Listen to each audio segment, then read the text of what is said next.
Everyone, welcome to अपना सपना JRF and welcome to this video. आज की इस वीडियो में हम करने वाले हैं CSIR नेट लाइफ साइंस के लिए PYQs को प्रैक्टिस। तो जो पेपर हमारा जून 2023 शिफ्ट 2 के अंदर हुआ था, इस पेपर में जितने भी मैचिंग टाइप क्वेश्चन हैं उनको हम डिस्कस करने वाले हैं। और जून 2023 शिफ्ट 1 में जितने भी मैचिंग टाइप क्वेश्चन आए हैं उनको हमने लास्ट की वीडियो में सोल्व कर लिया है। आज हम देखने वाले हैं शिफ्ट 2 के लिए। ठीक है, चलिए वीडियो शुरू करते हैं और देखते हैं अपना पहला क्वेश्चन कौन सा है। तो देखिएगा, ये आया है यूनिट नंबर 9 से, डाइवर्सिटी ऑफ ऑर्गेनिज्म में। यहाँ पर आपको दिए हैं कॉलम वाइज, मतलब कॉलम X के अंदर है ऑर्गेनिज्म का नाम और कॉलम Y के अंदर दिया है कि ये कहाँ मिलते हैं, ये आपको बताना है। ठीक है, तो देखिएगा, जो सोयला होता है ये मिलता है वियतनाम में। बिल्कुल डायरेक्ट क्वेश्चन है, इसमें समझाने का कुछ भी नहीं है, चीज़ें आपको बस याद करनी है। ठीक है, तो जो सोयला होता है वो मिलता है वियतनाम में। जो इलिपिका होता है ये मिलता है टिएशन माउंटेन में। ठीक है, जो ग्रेटर बैम्बो लेमूर होते हैं ये मिलते हैं मेडागास्कर में, और जो एडेक्स होता है ये मिलते हैं सहारा डेजर्ट में। ठीक है, तो ये आपको याद रखना है। ए का है सेकंड, बी का है 1, ए का सेकंड, बी का 1, सी का 4th, डी का 3rd। तो मतलब कि फर्स्ट ऑप्शन ही हमारा यहाँ पर सही हो जाएगा। ठीक है, चलिए आगे बढ़ते हैं। नेक्स्ट क्वेश्चन ये आया है यूनिट नंबर 4 से, उसमें जो इम्यूनोलॉजी वाला पार्ट है वहाँ से क्वेश्चन आया हुआ है। कॉलम X के अंदर आपको वायरस का नाम दिया है, कॉलम Y के अंदर इनके रिसेप्टर दिए हैं कि अगर ये वायरस अपने होस्ट पर अटैक करना चाहते हैं तो होस्ट के पास कौन सा रिसेप्टर है, मतलब या फिर कौन सा फैक्टर है जो इनके रिसेप्टर की तरह एक्ट करता है। ठीक है, तो देखिएगा, जो इन्फ्लुएंजा वायरस होता है, इन्फ्लुएंजा जो A होता है, उसमें जो होस्ट के अंदर साइलिक एसिड होता है वो उसके रिसेप्टर की तरह एक्ट करता है, यानी ए का हो जाएगा सेकंड। ठीक है, HIV बहुत ही कॉमन है जो हम पढ़ते हैं। HIV के लिए जो होस्ट का CD4 होता है वो उसके रिसेप्टर की तरह एक्ट करता है, तो डी का हो जाएगा 4th। अब इनको एक बार देखो मैच कर लेते हैं। ए का हमें मिला है सेकेंड और डी का मिला है हमें 4th, तो ए का सेकेंड यहाँ पर है और डी का है 4th, डी का 4th। तो देखो, दो ऑप्शन से ही हमारा आंसर सही आ गया है। दो भी नहीं, अगर आपको केवल ये पता है कि ए का सेकंड है तो आप पूरे क्वेश्चन को आराम से कर लेंगे। मैचिंग टाइप क्वेश्चन की सबसे अच्छी बात होती है कि अगर आपको एक भी अच्छे से आता है तो आपका लगभग क्वेश्चन बन जाता है, और हदादी 2 में तो आपका आंसर आ ही जाता है। ठीक है, तो यहाँ भी देखिए, हमने देख लिया है कि ए का क्या है, यहाँ पर सेकंड दिया हुआ है, और हमने देखा तो केवल एक ही ऑप्शन में ए का सेकंड है। ठीक है, आगे देखिए, बी का 3rd दिया हुआ है कि जो सारस कोरोना वायरस है उसके लिए जो रिसेप्टर है वो ACE है। इसके बाद जो पोलियो वायरस है, एप्स्टीन बार वायरस है, इसका दिया हुआ है ए, मतलब ई का है I, मतलब 1 यानी कि CD21, और जो पोलियो वायरस है उसका है CD155। तो यानी कि हमारा जो सी ऑप्शन है is the right answer for this question. Okay, चलिए देखते हैं नेक्स्ट। ये आया हुआ है यूनिट नंबर 11 से, यानी इवोल्यूशन से क्वेश्चन आया हुआ है। कॉलम X के अंदर आपको दी गई हैं कुछ थ्योरीज, उनके साइंटिस्ट के नाम, और कॉलम Y के अंदर इन थ्योरी के बारे में बताया गया है। आपको मैच करके बताना है कौन सा आंसर सही है। तो देखिएगा, बात करते हैं सबसे पहले मॉडर्न जो सिंथेसिस थ्योरी है, किसने दी है, जूलियन हॉलेक्स ने दी है। इसने क्या बताया है, तो देखो नाम से इंडिकेशन, ये मॉडर्न सिंथेसिस है। मेंडल ने जो जेनेटिक्स के बारे में बताया है, जो पॉपुलेशन जेनेटिक्स है, जो सिलेक्शन थ्योरी है, इन सभी को मिला करके बनी है मॉडर्न सिंथेसिस थ्योरी। तो देखिए, synthesis between Mendelian genetics, population genetics and selection theory, इन तीनों को मिला करके हम क्या करते हैं, मॉडर्न सिंथेसिस थ्योरी को पढ़ते हैं। तो ए का हो जाएगा 3rd, और देखो ए का 3rd भी केवल आपको एक ही ऑप्शन में दिया हुआ है, दैट इज द फर्स्ट। तो हमारा सही आंसर तो आ गया है। ठीक है, आगे दिया है phyletic gradualism by the Charles Darwin. Darwin ने अपना एक थ्योरी दिया है, दैट इज फाइलेटिक ग्रेजुअलिज्म। इसका मतलब क्या है, देखो, फाइलेटिक ग्रेजुअलिज्म का मतलब है, ये एक हाइपोथेसिस है जो बताता है एवोल्यूशन के पैटर्न के बारे में। मतलब ये बताता है कि किसी भी ऑर्गेनिज्म में कोई एवोल्यूशन हुआ है तो वो कैसे हुआ होगा। तो यहाँ है ग्रेजुअलिज्म, इसका मतलब होता है धीरे धीरे होना। ऐसा नहीं कि कोई एक अब ऐसा है तो तुरंत ही बदल के दूसरा हो जाएगा। इस थ्योरी ने कहा है कि जो चीज़ें हैं वो धीरे धीरे चेंज होती हैं, उनमें धीरे धीरे म्यूटेशन होता है, चीज़ें हल्की हल्की चेंज होती हैं, फिर उसके बाद एक नई स्पीसीज बन जाती है। जैसे आप यहाँ पर देख सकते हैं, ये एक ऑरेंज बटरफ्लाई है, धीरे धीरे अब ये ऑरेंज है, अब ये ऑरेंज में 2 बार चेंज आया, एक तो ये हल्की सी ऑरेंज हो गई है और एक हल्की सी मतलब डार्क सी ऑरेंज हो गई है। यहाँ पर ऑरेंज है, 2 चेंज आए हैं, एक तो थोड़ा हल्का हो गया है कलर, एक थोड़ा डार्क हो गया है। इसमें और चेंज हुआ तो ये और लाइट हो गया और अल्टीमेटली ये बिल्कुल ही लाइट होकर वाइट हो गया है। तो यहाँ पर ये ऑरेंज है, इसी से बनी है ये वाइट, तो ये अलग है और ये अलग है, मतलब यहाँ एवोल्यूशन हो गया लेकिन बहुत धीरे धीरे हुआ है। यहाँ पर हम देख सकते हैं ये थोड़ा सा रेड हुआ, थोड़ा सा और डार्क हुआ, थोड़ा और डार्क हुआ, तो ये बिल्कुल ही अलग हो गया है। तो यहीं से बना है लेकिन बिल्कुल अलग हो गया है, ये भी यहाँ से बना है लेकिन बिल्कुल अलग हो गया है। और ये जो अलग हुए हैं वो बहुत ही धीरे धीरे चेंज की वजह से हुए हैं, ठीक है। तो उसमें बताया कि जो एवोल्यूशन है वो फेयरली कांस्टेंट रेट, मतलब धीरे धीरे होता है, कांस्टेंट रेट से होता है। मतलब अगर 2 का चेंज आता है, 2 यहाँ फिर चेंज होंगे, फिर 2 यहाँ, फिर 2 यहाँ, फिर 2 यहाँ, मतलब कांस्टेंट रेट से वो चेंज होते रहेंगे। New species arise by the gradual transformation of ancestral species, मतलब ये क्या है, एंसेस्ट्रल स्पीसीज है, उसमें धीरे धीरे चेंज हुआ तो हमें नई स्पीसीज मिलेगी। The rate of evolution during the origin of new species is much like that at any other time, मतलब यहाँ ये है और यहाँ हमें नया मिला है, तो ऐसा नहीं कि इस नए मिलने में बहुत मतलब सडन चेंज हुआ है, धीरे धीरे हुआ है, ठीक है। तो ये है ग्रेजुअलिज्म थ्योरी, इसको देख लेते हैं। इसमें है कि new species arise by the gradual transformation of ancestral species, यानी बी का हो जाएगा 4th, और यहाँ पर आपको बी का 4th ही दिया हुआ है। नेक्स्ट है punctuated equilibrium by the Stephen J Gould and Niles Eldredge, ठीक है, ये साइंटिस्ट है। ये क्या बताता है, जस्ट अपोजिट है इस थ्योरी को जो हमने पहले पढ़ी है। उसने तो कहा है धीरे धीरे चेंज होता है, लेकिन ये थ्योरी बताती है कि सडन चेंज होता है। कोई स्पीसीज है वो एकदम से चेंज हो जाती है एक नई स्पीसीज में। डायग्राम देखो दिया है, ये ऑरेंज है, ऑरेंज से डायरेक्ट ये ब्राउन हो गई है, ये ऑरेंज की ऑरेंज रहेगी और ये वाइट हो गई है, एकदम से तुरंत हुई है।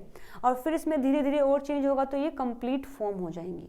मतलब ऐसा नहीं कि धीरे धीरे चेंज होगा तब जाके बनेगी, वो सडन बन जाती हैं। और यहाँ हम देख सकते हैं ये डार्क है, ये डार्क है, ये ऑरेंज है, ऑरेंज ही रही है, ये वाइट है, ये वाइट है। तो पंक्चुएटेड थ्योरी बोलती है कि सडन चेंज होता है। तो यहाँ पर बताया गया है speciation is more likely at the edge of a population where a small group can easily become separated geographically from the main body and undergo change that can create a survival advantage and thus produce a new non interbreeding species. मतलब अगर कोई organism है, कुछ अलग रह गए हैं, कुछ अलग रह गए हैं, तो जो अलग अलग हुए हैं उनमें सडन चेंज होता है और वो एक नई स्पीसीज को बना देते हैं, ठीक है। चलिए इसको मैच कर लेते हैं। इसमें क्या बोलते हैं कि evolution change appears instantaneously between the geological sedimentary layers, मतलब किसने बताया है कि तुरंत से चेंज होता है उसके अंदर, तो सी का हो जाएगा 2nd। इसके बाद ये जो थ्योरी है कोलसेंट मॉडल जो थ्योरी है, ये क्या बताती है कि एक स्टोकेस्टिक प्रोसेस है where lineage show random genealogical relationship where the trace back in time. मतलब जब हम देखते हैं, हम टाइम में अगर पीछे जाके देखते हैं तो हमें कुछ सिमिलैरिटी दिखाई देती हैं और कुछ डिससिमिलैरिटी दिखाई देती हैं। अगर हम अपनी भी बात करते हैं तो हमारे जो एंसेस्टर हैं उनसे हम कुछ सिमिलर हैं लेकिन कुछ डिससिमिलर भी हैं। तो ये थ्योरी बताती है कोलसेंट मॉडल। तो डी का हो जाएगा 1, यानी कि first option is the right answer for this question. चलिए आगे बात करते हैं। नेक्स्ट क्वेश्चन ये आया है डीएनए रिकॉम्बिनेशन, यानी नंबर 3rd से आया है मॉलिक्यूलर बायोलॉजी में। जो रिकॉम्बिनेशन वाला पार्ट है वहां से एक क्वेश्चन आया हुआ है। इसमें कॉलम X के अंदर आपको प्रोटीन का नाम दिया है जो रिकॉम्बिनेशन में हेल्प करता है, और कॉलम Y के अंदर उनका फंक्शन बताया है कि वो क्या हेल्प करते हैं, ठीक है। तो यहाँ पर क्या है, column X lists protein that play a role in DNA recombination process and column Y list the possible function of these proteins। आपको मैच करके बताना है कि कौन सा सही है। तो उसमें दिया है RAD 51, SPO11, red 52 and 59 and MRX and complex. तो चलिए बात करते हैं। सबसे पहले जो रेड 51 है, रेड 51 एक ऐसा प्रोटीन है जो बहुत ही इंपॉर्टेंट रोल प्ले करता है होमोलोगस रिकॉम्बिनेशन में during the DNA double strand break repair. देखो मानो मेरे पास ये कोई DNA है और ये DNA क्या करता है, क्रोमोसोम की स्ट्रक्चर मतलब क्रोमोसोम की फॉर्मेशन करता है। इसके पास 2 क्रोमेटिड आती हैं जब ये रेप्लिकेशन कर लेता है, तो मेरे पास ये इसका होमोलोगस पेयर है। ये इसका होमोलोगस पेयर है। तो ये क्या करते हैं, अपना जो जेनेटिक मटेरियल है उसको एक्सचेंज कर लेते हैं, मतलब इसका पोर्शन यहाँ आ जाता है और इसका पोर्शन यहाँ चला जाता है, इसे बोलते हैं रिकॉम्बिनेशन। तो यहाँ पर क्या होता है, सबसे पहले तो हमें कट करना होगा तभी तो रिकॉम्बिनेशन होगा। तो यहाँ बताया गया है कि जो रेड 51 होता है इसका रोल कहाँ पर है, होमोलोगस जो रिकॉम्बिनेशन है, जब डीएनए डबल स्ट्रैंडेड हेलिक्स का, मतलब मानो कोई डबल स्ट्रैंडेड डीएनए है उसमें कोई ब्रेक लगा है, उसको रिपेयर करने में हम होमोलोगस रिकॉम्बिनेशन एक टेक्निक है उसका यूज़ करते हैं, तो वहाँ पर ये यूज़ किया जाता है। RAD 51 has the function of finding and invading homologous DNA sequence to enable the accurate and timely DNA repair. देखो यहाँ पर क्या होता है, DNA replication, sorry DNA recombination वैसे तो एक नेचुरल प्रोसेस है जो कब होगी, जब मियोसिस होता है सेल के अंदर, जब सेल के अंदर मियोसिस होता है उस दौरान डीएनए रिकॉम्बिनेशन यानी क्रॉसिंग ओवर क्या है, एक नेचुरल प्रोसेस है। लेकिन अगर डबल स्ट्रैंडेड डीएनए में ब्रेक हो जाता है, मतलब मानो ये मेरे पास कोई डबल स्ट्रैंडेड डीएनए है उसमें कोई ब्रेक लगा है, तो वहाँ पर भी उसको रिपेयर करने के लिए डीएनए रिकॉम्बिनेशन को यूज़ करता है सेल। तो वहाँ पर ये बताया गया है कि जो रेड 51 होता है इसका काम है ये ढूंढना कि कहाँ पर होमोलोगस डीएनए को इन्वेड करना है, मतलब कहाँ पर दिक्कत आई है और कहाँ पर जो दूसरा हमारा डीएनए है वो इन्वेड करेगा, ये काम करता है रेड 51। ठीक है, चलिए एक बार देख लेते हैं। तो रेड 51 क्या करता है, स्ट्रैंड की जो स्ट्रैंड है उसके इन्वेजन में हेल्प करता है, मतलब जब वो इन्वेड करेगा तो उसमें ये हेल्प करता है। जैसे देखो मैं आपको एक डायग्राम की हेल्प से समझाती हूँ। यहाँ पर देखिएगा, ये मेरे पास डबल स्ट्रैंडेड डीएनए जो है उसमें कोई दिक्कत आई हुई है, यहाँ पर इस पॉइंट में कोई दिक्कत आई हुई है। तो सबसे पहले जो एमआरएन है इसके बारे में भी हम पढ़ेंगे। ये एमआरएन क्या करता है, इसे रिकॉग्नाइज करता है कि कहाँ पर ये दिक्कत आई हुई है और फिर ये इस वाले पार्ट को हटा देता है और यहाँ से भी, मतलब ये एक तरीके से एक सीजर्स की तरह होता है जो इसको कट करता है यहाँ से, ताकि ये इन्वेड कर सके दूसरे स्ट्रैंड में। ठीक है, तो ये काम किया mRNA। इसके बाद RPA प्रोटीन आता है जो यहाँ पर आके बाइंड, जो दूसरे वाला पार्ट है इस पर आकर के बाइंड करता है। फिर रेड 51 आता है। रेड 51 क्या करेगा, यहाँ पर आके तुरंत बाइंड करेगा, जहाँ पर जो RPA है उसने बाइंड किया था वहाँ पर आकर के रेड 51 बाइंड करता है। फिर रेड 54 आता है और रेड 51, मतलब ये जो ब्लू वाला पार्ट है ये रेड 51 है, इसकी वजह से ही ये जो स्ट्रैंड है इन्वेड करता है। देखो यहाँ पर ये वाला स्ट्रैंड जो है दूसरा जो हमने लिया है डबल स्ट्रैंडेड डीएनए उसके अंदर इन्वेड करेगा यहाँ पर। तो इन्वेडिंग में कौन हेल्प करता है, रेड 51, मतलब जब ये स्ट्रैंड किसी दूसरे डीएनए में इन्वेड करेगा ताकि यहाँ जो दिक्कत आई है उसको रिपेयर कर सके, तो इन्वेडिंग में हेल्प करता है रेड 51। ठीक है, इसके बाद रेड 54 आकर के जंक्शन की फॉर्मेशन करता है और यहाँ पर ये जो हमारा डीएनए है ये पूरा ठीक हो जाता है। ठीक है, तो देखिएगा रेड 51 के बारे में हमने जान लिया है। ये क्या करता है, स्ट्रैंड को इन्वेड करवाता है। तो ए का हो जाएगा फोर्थ, और ए का फोर्थ हमें दो ऑप्शन में दिया, यानी ए नहीं होगा हमारा आंसर और डी नहीं होगा हमारा आंसर। आगे है SPO11। SPO11 क्या करता है, अच्छा यहाँ पे बताया गया है कि जो रेड 51 है वो किस तरीके से हेल्प करता है, स्ट्रैंड के इन्वेजन में हेल्प करता है, साथ साथ pairing of homologous DNA strand और स्ट्रैंड के एक्सचेंज में भी ये हेल्प करता है। ठीक है, आगे देखिए, जो SPO11 है is a protein that initiate meiotic recombination by creating DNA double stranded break. It's member of the topoisomerase family. SPO11 क्या करता है कि यदि रिकॉम्बिनेशन होना है सेल के अंदर तो सबसे पहले डबल स्ट्रैंडेड डीएनए को ब्रेक होना पड़ेगा ताकि वो इन्वेड करके मतलब रिकॉम्बिनेशन कर सके। तो यहाँ पर जो ऐसा प्रोटीन जो कि इनिशिएट करता है मियोसिस में होने वाले रिकॉम्बिनेशन को, कैसे, डीएनए डबल स्ट्रैंडेड ब्रेक करके, ये क्या करता है, डबल स्ट्रैंडेड डीएनए में ब्रेक करता है ताकि वो वहाँ पर इन्वेडिंग मतलब प्रोसेस चल सके। ठीक है, तो SPO11 क्या करता है, क्रिएट करता है double stranded break in the chromosomal DNA during the meiotic prophase 1, initiating recombination during the early stage of the meiosis. तो SPO11 क्या करता है, देखिए लिख लेते हैं, causes double stranded break in the meiosis, यानी बी का हो जाएगा थर्ड, और बी का थर्ड हमें केवल सी में दिया है तो बी भी हमारा गलत हो जाएगा। ठीक है, इसके बाद है MRXN कॉम्प्लेक्स। देखो इसके बारे में बता देती हूँ मैं आपको। जो MRXN कॉम्प्लेक्स होता है जिसका मतलब है MRE11 जो कि M है, R का मतलब है रेड 50 और X का मतलब है XRS और यहाँ पर जो N दिया है इसका मतलब है NBS1 play a critical role in the repairing of DNA double stranded break. The MRXN complex is one of the first protein complex recruit at the double stranded break. It control and resection and maintaining the double stranded break and tethered to each other by repair by either the non-homologous and joining.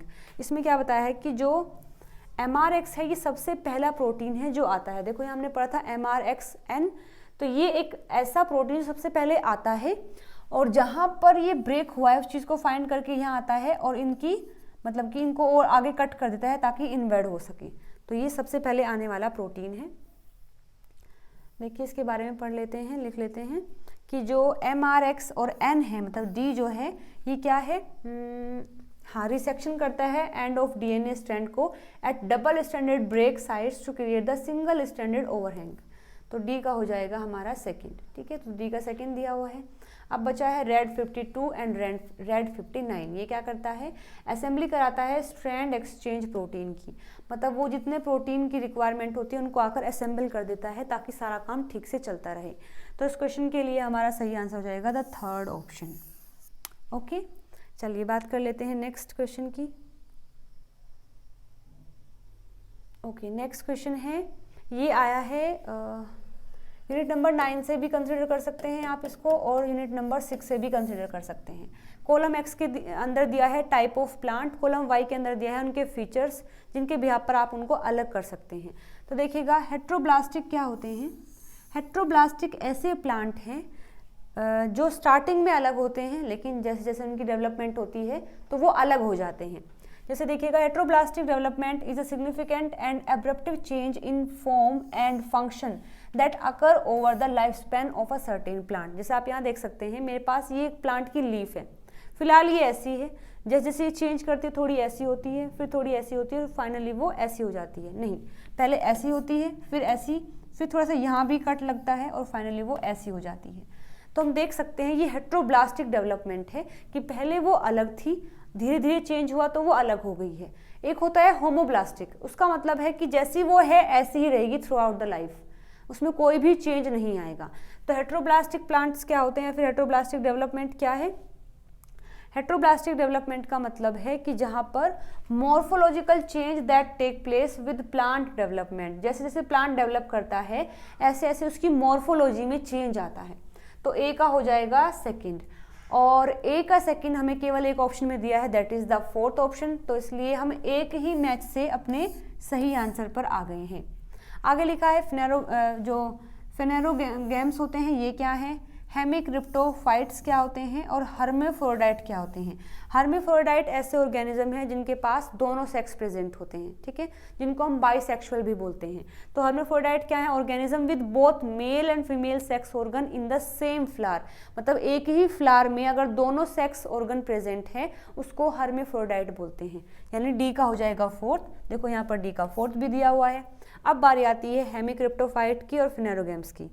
चलिए इनके बारे में देख लेते हैं। देखिए phanerogams क्या होते हैं, एक ऐसे प्लांट्स जिनके पास जो गैमेट्स फॉर्म होने के लिए एक ऑर्गेनाइज्ड ऑर्गन होता है उनको हम बोलते हैं फेनेरोगैम्स, जिसमें जिम्नोस्पर्म आ जाते हैं और एंजियोस्पर्म आ जाते हैं। जिम्नोस्पर्म के पास कौन प्रेजेंट होते हैं, जिसकी फीमेल कौन है मेल कौन है, जिसमें फीमेल गैमेट मेल गैमेट अच्छे से फॉर्म होते हैं। ऐसे ही एंजियोस्पर्म के अंदर फ्लावर होता है जिसमें कि मेल गैमेट फीमेल गैमेट बनता है, ठीक है, तो उनको फेनेरोगैम्स बोलते हैं। Phanerogams are plant that produce seed, they are also known as spermatophyte, seed plant और फ्लावरिंग प्लांट भी हम इनको बोलते हैं।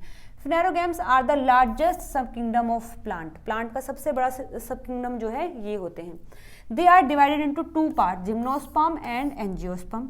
Phanerogams have the following characteristics. सबसे पहले उनके पास वेल डिफरेंशिएटेड रिप्रोडक्टिव ऑर्गन होते हैं, उनके पास वेल डेवलप्ड वस्कुलर सिस्टम होता है, उनके पास differentiated into root stem and leaves होते हैं, मतलब उनके पास अच्छे खासे रूट स्टेम और लीव होते हैं जिनको हम अलग अलग देख सकते हैं कि ये रूट है, ये स्टेम है और ये लीव्स हैं, ठीक है।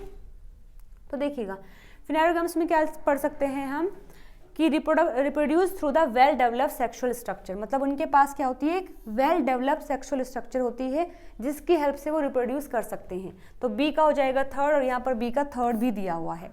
नेक्स्ट हम बात करते हैं हेमिक्रिप्टोफाइट्स की। तो हेमिक्रिप्टोफाइट्स क्या होते हैं, चलिए देख लेते हैं। यहाँ पर आप ये पूरा स्ट्रक्चर को मैं समझा देती हूँ। देखो, ऐसे प्लांट जो कि पानी में रहते हैं कंप्लीट, उनको हम बोलते हैं हाइड्रोफाइट। जैसे कि 1 और 2 आप देख सकते हैं, कंप्लीट जो है पानी के अंदर है, इनकी जो बड है वो कहाँ है, पानी के अंदर है, तो इनको बोलते हैं हाइड्रोफाइट, जो कि वाटर प्लांट होते हैं जो पानी में रहते हैं, तो ये हाइड्रोफाइट है। अब आगे देखिए, हेलोफाइट क्या होते हैं, थर्ड में दिया हुआ ये वाला पार्ट जो है ये हेलोफाइट है। ये क्या बताता है हेलोफाइट, कि जो बर्डिंग वाला पार्ट है, जो विंटर में जो बर्ड्स आएंगी वो तो पानी के अंदर है, लेकिन बाकी का पार्ट पानी से बाहर है। विंटर में जो आने वाली बर्ड्स हैं वो अंडर वाटर हैं। फ्लावरिंग प्लांट जो है अबव द वाटर है, उनको बोलते हैं हेलोफाइट। तो अगर क्वेश्चन आगे कभी आता है कि हेलोफाइट्स क्या हैं, तो उनमें जो विंटर बर्ड होती है वो पानी के अंदर होती हैं, फ्लावरिंग पार्ट पानी से बाहर होता है। इसके बाद क्रिप्टोफाइट, जिनको हम जियोफाइट्स भी बोलते हैं, वो क्या है, 4 और 5। ये क्या कहते हैं, 4 मतलब जियोफाइट या फिर क्रिप्टोफाइट्स क्या होते हैं, जिनकी जो विंटर बर्ड हैं वो ग्राउंड में होती हैं, इसलिए इनको जियोफाइट्स बोलते हैं। Winter bird below the ground, winter bird, अच्छा इसमें लिखा है विंटर बर्ड जो होती हैं वो कहाँ है, बिलो द ग्राउंड है, बाकी का पार्ट अबो है। ठीक है, तो ये होते हैं क्रिप्टोफाइट। हेमिक्रिप्टोफाइट क्या है, 6 में देखिएगा, ये हेमिक्रिप्टोफाइट है। ये कहता है कि जो विंटर बर्ड हैं वो ग्राउंड में तो होती हैं, लेकिन बिल्कुल जंक्शन पे होती है, मतलब थोड़ी सी अबव होती हैं, थोड़ी सी बिलो होती हैं। तो जो हेमिक्रिप्टोफाइट्स हैं वो क्या होते हैं, विंटर बर्ड अबव और जस्ट बिलो द ग्राउंड, या तो वो ऊपर ही होंगी, और अगर नीचे भी हैं तो बिल्कुल ही नीचे हैं, मतलब ऐसा नहीं कि बहुत नीचे जाके हैं, बिल्कुल जो बाहर वाला पार्ट है उससे लगते हुए होता है, उनको हम हेमिक्रिप्टोफाइट्स बोलते हैं। इसके बाद आता है कैमियोफाइट। कैमियोफाइट में दिया है 7 और 8, ये और ये। कैमियोफाइट क्या कहता है कि इनकी जो बर्ड होती हैं वो ग्राउंड से थोड़ा ही दूर होती हैं बस। Winter bird up to 50 centimetre above the ground. ये जो ब्लैक है ये बर्ड की फॉर्म में दिखाया हुआ है, ये जो ग्राउंड वाला पार्ट है उससे 50 सेंटीमीटर अबव होती हैं। और फेनेरोफाइट्स क्या होते हैं, जिनका winter bird at least 50 centimetre above the ground, मतलब कि ये 50 से भी ऊपर तक होता है, मतलब ग्राउंड से बहुत ऊपर जाके इनकी बर्ड फॉर्म होती हैं, उनको हम फेनेरोफाइट्स बोलते हैं। ठीक है, हमारे क्वेश्चन में दिया है हेमिक्रिप्टोफाइट, चलिए इसको मैच कर लेते हैं। हेमिक्रिप्टोफाइट्स क्या होते हैं, ये है कि the plant that dies back to near ground level at the onset of their unfavourable season, मतलब जब ऐसी कंडीशन आती है जिसमें वो अनफेवरेबल हैं, ग्रो नहीं कर पा रही हैं, तो वो कहाँ मिलेंगे, नियर द ग्राउंड मिलेंगे। जैसे आप देख भी सकते हैं हेमिक्रिप्टोफाइट क्या होते हैं, नियर द ग्राउंड होते हैं। हेमिक्रिप्टोफाइट इज द 6th वन। यहाँ पर देखिए इनकी जो अनफेवरेबल कंडीशन में जो ये फॉर्म करते हैं वो नियर द ग्राउंड होते हैं। ठीक है, तो हेमिक्रिप्टोफाइट का हो जाएगा ये यहाँ पर फर्स्ट, यानी कि सी का फर्स्ट, और सी का फर्स्ट दिया हुआ है, तो इस क्वेश्चन के लिए हमारा जो डी ऑप्शन है is the right answer. Next question है यूनिट नंबर 7 से, यानी एनिमल फिजियोलॉजी से। यहाँ पर दिया है blood haemostasis is the interplay of several intrinsic and extrinsic factor, deficiency of some of the blood clotting factor and their clinical manifestation and listed below. Column, मतलब यहाँ पर कॉलम जो एक्स मान लेते हैं, इसमें दिए हैं आपको फैक्टर के नाम जो ब्लड क्लोटिंग में हेल्प करते हैं, और यहाँ पर दिया है कि अगर इनकी डेफिशिएंसी हो जाए, मतलब ये फैक्टर में अगर कोई भी दिक्कत हो जाती है तो कौन सी डिजीज होती है, ये आपसे पूछा हुआ है। ठीक है, तो दिया है फैक्टर 5th है, फैक्टर 7th है, 9 है और 12 है। इनमें अगर होता है कोई दिक्कत तो फिर क्या होगा, चलिए देख लेते हैं। देखो, हीमोफीलिया एक ऐसी कंडीशन है जिसमें कोई भी ब्लड क्लोटिंग में दिक्कत अगर आ जाती है, तो देखो ये है नॉर्मल ब्लड वेसल, उसमें अगर कोई दिक्कत आई है तो ब्लड यहाँ से लीक करना स्टार्ट कर देता है। अगर यहाँ क्लोटिंग के लिए सारे के सारे फैक्टर बिल्कुल सही हैं तो कुछ टाइम बाद यहाँ पर टाइट क्लोटिंग हो जाती है और ब्लड का फ्लो यानी जो ब्लीडिंग है वो रुक जाती है। लेकिन अगर हीमोफीलिया हुआ है तो वहाँ पर ये नॉर्मल ब्लड वेसल है, उसमें कोई दिक्कत आई है तो यहाँ अच्छे से जो क्लोटिंग है वो नहीं हो पाती है और जो ब्लीडिंग है वो धीरे धीरे होती रहती है। ठीक है, तो यहाँ पर आप देख सकते हैं अगर हीमोफीलिया ए है तो उसमें फैक्टर जो हमारा 5, 6, 7, 8वां जो फैक्टर है उसमें दिक्कत आती है तो हीमोफीलिया ए होता है, जो कि एक एक्स लिंक रिसेसिव डिजीज भी है। हीमोफीलिया बी में जो फैक्टर 9 है उसमें दिक्कत आती है और ये भी एक एक्स लिंक रिसेसिव डिजीज है। हीमोफीलिया सी अगर होता है तो उसमें जो हमारा 11th फैक्टर है उसमें दिक्कत आती है। और पैरा हीमोफीलियल क्या है, एक ऐसी कंडीशन है जिसमें कि फैक्टर 5 जो है वो इन्फेक्ट हो जाता है, मतलब उसमें म्यूटेशन हो जाता है और ये एक ऑटोजोमल रिसेसिव डिजीज है। और ये जो हीमोफीलियल सी है ये भी एक ऑटोजोमल रिसेसिव डिजीज है। ठीक है, तो पैरा हीमोफीलियल फैक्टर 5 के कारण होता है, तो यानी 5th में अगर म्यूटेशन है तो पैरा हीमोफीलियल होगा, यानी ए का हो जाएगा द 4th ऑप्शन। ए का 4th हमें केवल एक में दिया है तो हमने सही आंसर अपना ढूंढ लिया है, ये हो जाएगा। ठीक है, इसके बाद जो हीमोफीलियल बी है, हीमोफीलियल बी कब हुआ था, जब हमारा जो 9th फैक्टर है उसमें जब दिक्कत आती है, यानी कि सी का हो जाएगा द 3rd ऑप्शन। तो यहाँ पर देखो सी का 3rd भी दिया हुआ है। आगे दिया है हमें फैक्टर 7, तो देखिएगा हैगमन फैक्टर जो है ये फैक्टर 12 होता है। इसकी डेफिशिएंसी से is a congenital condition inherit in large majority as autosomal recessive condition. मतलब हैगमन फैक्टर कौन सा फैक्टर होता है, 12th। इसकी डेफिशिएंसी से एक डिजीज होती है जो कि ऑटोजोमल रिसेसिव के कंडीशन में होती है। It belong to the vast group of kinins. Factor 12 is important in initiating activation of intrinsic coagulation pathway. ठीक है, कोएगुलेशन पाथवे में ये हेल्प भी करता है। तो यहाँ पर आप देख सकते हैं जो फैक्टर 12 है उसमें हैगमन ट्रेट हो जाता है, तो डी का हो जाएगा 1। अब बचा हमारा फैक्टर 7, ये करता है हाइपोकन्वर्टिमिया। ठीक है, तो यानी कि जो सेकेंड ऑप्शन है is the right answer for this question. आगे देखते हैं, ये यहाँ पर कुछ एक्स्ट्रा इन्फॉर्मेशन है जिसमें दिया हुआ है कि जो फैक्टर हैं उनका नंबर दिया है, वो सोर्स कहाँ से मिलते हैं, उनका नाम, इनका डिस्क्रिप्शन। अगर आपको ये पढ़ना है तो आप यहाँ से पढ़ सकते हैं।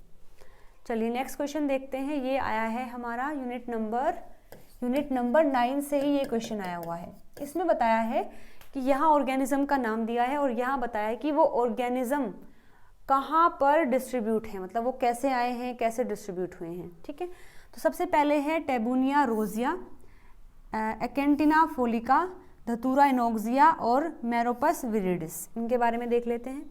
देखिए जो एक्टिनिया फोलिका है ये अफ्रीका से आया है इंडिया के अंदर। ठीक है, यहाँ पर आपको दिया है कि वो इंडिया के अंदर कैसे डिस्पर्स हुए हैं। तो जो कौन सा है ये एक्टिना फोलिका, ये अफ्रीका से इंडिया के अंदर इंट्रोड्यूस किया गया है। ठीक है, तो यहाँ पर हम देख सकते हैं अफ्रीका से introduce and invasive from Africa, कौन सा है ये फोलिका वाला। ठीक है, तो बी का हो जाएगा 1 और बी का 1 केवल हमें एक ही ऑप्शन में दिया हुआ है। ठीक है, इसके बाद देखिए धतूरा इनोक्सिया जो है ये अमेरिका से है और जो टेबुनिया रोजिया है ये फ्रॉम साउथ अमेरिका है। ठीक है, तो धतूरा इनोक्सिया अमेरिका से है, धतूरा इनोक्सिया कहाँ से है, अमेरिका से है, मतलब कि सी का हो जाएगा 4th। सी का 4th है, wait a minute, South America from, अच्छा ये खाली अमेरिका से हुआ है। सी का है 3rd, यानी सी का है 3rd, तो सी का 3rd दिया हुआ है। जो मेरोपस विरिडिस है ये कहाँ से आया है, ये आया है, अच्छा इसके बारे में बताऊंगी मैं। जो टेबुनिया रोजिया है ये आया है साउथ अमेरिका से, तो ए का हो जाएगा 4th। अब देखिएगा यहाँ पर जो नेक्स्ट ऑप्शन है मेरोपस विरिडिस, इसका ऑप्शन दिया हुआ है 2nd। इसमें क्या लिखा है, ये एक्स्ट्रा लिमिशियल स्पीसीज है, are species that are not found within a given geographical area. मतलब एक ऐसा स्पीसीज जो कि कोई पर्टिकुलर एरिया नहीं है कि वो कहाँ मिल सकता है, वो कहीं भी मिल सकता है, कितने भी कंसंट्रेशन में वो मिल सकता है। ठीक है, तो इसमें आ जाएगा मेरोपिस विरिडिस। तो मेरोपिस विरिडिस क्या है, एक एक्स्ट्रा लिमिटल स्पीसीज है, तो मतलब डी का हो जाएगा 2nd ऑप्शन। तो डी का यहाँ पर 2nd दिया है, तो इस क्वेश्चन के लिए 3rd option is the right answer.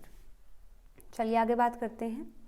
Next question है, यहाँ पर एल्किलॉइड्स दिए हुए हैं और यहाँ इनका यूज बताया है। ये आया है यूनिट नंबर 6 यानी प्लांट फिजियोलॉजी से, और जो सेकेंडरी मेटाबोलाइट्स हम पढ़ते हैं वहाँ से एक क्वेश्चन आया हुआ है। कैफीन दिया है, मोरफाइन दिया है, क्विनिन दिया है और विनक्रिस्टिन दिया है। चलिए देख लेते हैं। जो कैफीन है ये एक मतलब सेकेंडरी मेटाबोलाइट है और ये इफेक्ट करता है सेंट्रल नर्वस सिस्टम स्टिमुलेंट है, मतलब जो सेंट्रल नर्वस सिस्टम होता है उसको इफेक्ट करता है कैफीन। एक मॉर्फिन दिया हुआ है, मॉर्फिन क्या करता है, नर्कोटिक एनर्जेसिक है। क्विनिन क्या है, एक एंटी मलेरियल है और विनब्लास्टिन क्या है, एक एंटी न्यूप्लास्टिक है। चलिए एक बार मैच कर लेते हैं। कैफेनिन क्या है? कैफेनिन एक widely use central nervous system stimulant, तो ए का हो जाएगा फोर्थ, और ए का फोर्थ हमें 2 में दिया है तो इसको कट कर सकते हैं, इसको कट कर सकते हैं। मॉर्फिन क्या था? मॉर्फिन था नैरकोटिक एनाल्जेसिक, तो ये क्या है? नैरकोटिक एनाल्जेसिक है कौन? मॉर्फिन, तो बी का हो जाएगा थर्ड। बी का थर्ड हमें केवल फोर्थ में दिया तो हम थर्ड को भी कट कर सकते हैं। क्विनिन क्या है? क्विनिन एक एंटी मलेरियन है, यानी सी का हो जाएगा सेकेंड। और विनक्रिस्टिन क्या है? एक antineoplastic use to treatment the leukaemia and other cancer, ठीक है। तो इसके लिए जो फोर्थ ऑप्शन है is the right answer for this question. ये भी सेकेंडरी मेटाबोलाइट्स हैं, इनके बारे में भी आप यहाँ से देख सकते हैं। चलिए आगे बात करते हैं। अच्छा ठीक है, सारे क्वेश्चन हमने सोल्व कर लिए हैं जो भी हमारे इस पेपर के अंदर आए हुए हैं। आई होप आपको वीडियो पसंद आई होगी। अगर आई है तो वीडियो को लाइक शेयर सब्सक्राइब जरूर से कर देना। मिलते हैं अगले वीडियो में नए क्वेश्चन के साथ में। Till then bye bye, take care.